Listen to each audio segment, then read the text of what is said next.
Thank you for joining me, everybody. Today's video is all about some traits which I believe are usually considered bad traits, but can have some hidden benefits to them. So let's jump right in and start talking about these quirky little traits here. So the first one is a wimp. Now, this is probably the least obvious of the traits we'll talk about. How in the world can the wimp trait be any good? So, basically, what this means is the pawn will fall down at the first bit of pain that they experience. So, in a battle situation, you might call all your pawns up to the front line, and maybe little Kim here, who is a wimpy person, maybe they get through the whole battle without a scratch, which is fantastic. That means you've got the extra firepower there. She provided wonderful. But let's say she does get scratched. Maybe it's just a bruise, something very light.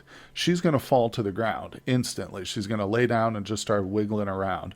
Her fighting is done, which sucks. It's not going to help you in the battle, but she is going to live. She is going to survive that battle no matter what, as long as it wasn't like, she didn't lose her leg. We're talking just a bruise or something, a minor. At the first hint of pain, she's down, meaning she's probably going to live. So that's one big positive to the wimp trait. In fact, it's probably the only big positive. Okay, and the next one probably a lot of you are familiar with.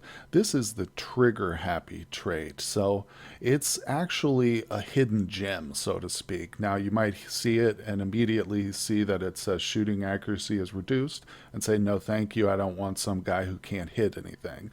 Well, I'm here to tell you that the aim time reduction of 50% the benefit of that greatly outweighs the hit to the accuracy. The accuracy can be compensated for with bionics, with practice basically too. But that aim time reduction, that's going to make this person a killer, especially late game, like I said, once they get souped up with some bionics and other things of that nature. So that's pretty great. Now, I want to just point out one fun fact. This happens to be a non-violent pawn, trigger-happy person who's non-violent. That's RimWorld for you. But we're actually going to come back to the non-violent. Even though it's not a trait, I do want to discuss it here towards the end. But let's move on to Tong. He is our psychopath. So this is another one I'm sure many of you are familiar with, but again, another hidden gem, so to speak. So the psychopaths will do anything. They don't care about dead bodies, carving up corpses, harvesting organs. Doesn't bother them in the least. Of course, the downside is they also don't experience mood buffs from social interactions or, handling and petting animals and things of that nature. But they will do anything. So that's a big one. Now, in that same vein, we've got the Bloodlust person right here. So they'll do just about anything too, but really more importantly is they are extremely easy to keep happy.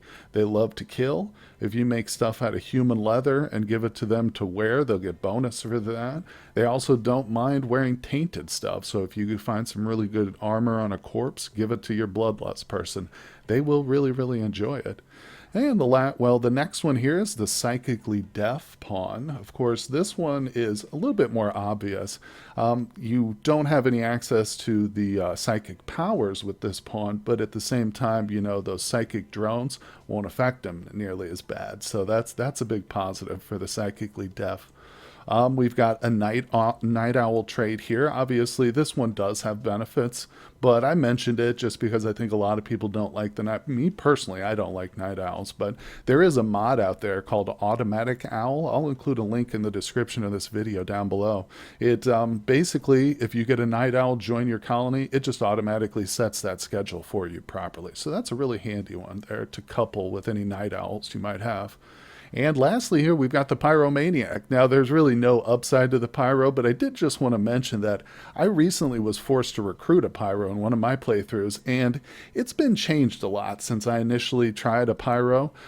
They're not so bad. They don't burn things down quite as often as they used to. But again, there's really no upside to the Pyro. I just thought I'd mention how pleasantly surprised I was with the Pyromaniac that we've gotten recently. But let's talk on the non-violent for just 1 second, and that'll be it for this video. So the thing about the non-violent pawn is similar to a wimp in the sense that it's not a trait specifically, but if you have somebody incapable of violence, they're going to survive all battles. And if you happen to find somebody with a good medical passion or trait or skill, and coupled with nonviolence, that can be a great combo because that person can be stationed nearby in the hospital waiting during fights and ready to rush out and rescue your colonist as they get downed or right after the fighting is over. So it's a really, really great resource to have a medical person who is also nonviolent. And I just thought I'd mention that. So I hope you guys enjoyed the video here about some of the traits, which I think are